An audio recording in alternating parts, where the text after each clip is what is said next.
더블호무즈 해협 안쪽에서 원인 미상의 폭발 사고가 발생한 HMM 소속 나무호에 대한 사고 조사가 이틀째 접어들었습니다. 나무호 승선원 24명은 조사단의 면담을 앞두고 일단 하선한 것으로 파악됐습니다. 취재기자 연결해 자세히 들어보겠습니다. 박기환 기자, 나무호에 대한 조사 어떻게 진행되고 있습니까? 네, HMM 소속 나무호는 우리 시간으로 어제 아침 두바이항 조선소에 접안을 마친 뒤 오후 3시부터 정부 조사단이 승선해 본격 조사를 시작했습니다. 나무호에 타고 있던 승선원 24명은 어제 두바이항에 도착한 뒤에도 조사 협조를 위해서 나무호에 남아 있었습니다. 선원들은 첫 조사가 마무리된 뒤 일단 배에서 내려 현지 숙소로 이동한 것으로 파악됐습니다. 조사단과의 면담 일정이 당장 잡히지는 않아서 오랜만에 육지에서 휴식을 취하고 있는데요.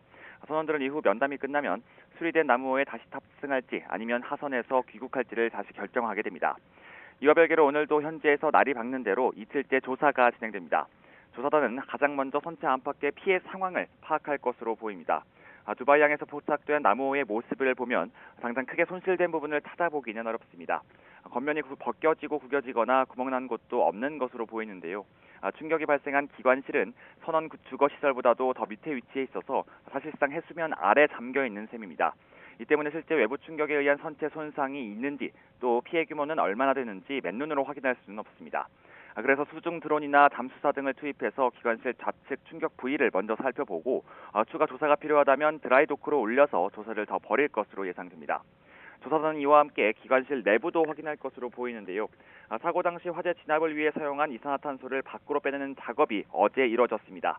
기관실 자체가 선내 깊은 곳에 있다 보니 안전을 위한 환기에만 6시간 이상 소요됐고 첫날 조사에서 모두 살펴보기는 어려웠을 것으로 보입니다. 조사단이 기관실 내부에 진입하면 폭발이 실제 관리부실이나 기기 문제 등 내부 결함에서 비롯됐는지 확인할 수 있을 것으로 보입니다. 여기에 당시 기관실 내부 모습이 찍힌 CCTV 영상과 선내 기록이 담긴 VDR, 또 선원들의 사고 당시 증언을 듣는 조사도 이어집니다. 해양안전심판원 조사관들은 1차 조사를 마치고 심판, 원인규명 절차를 결정하게 됩니다. 지금까지 경제부에서 YTN 박견입니다.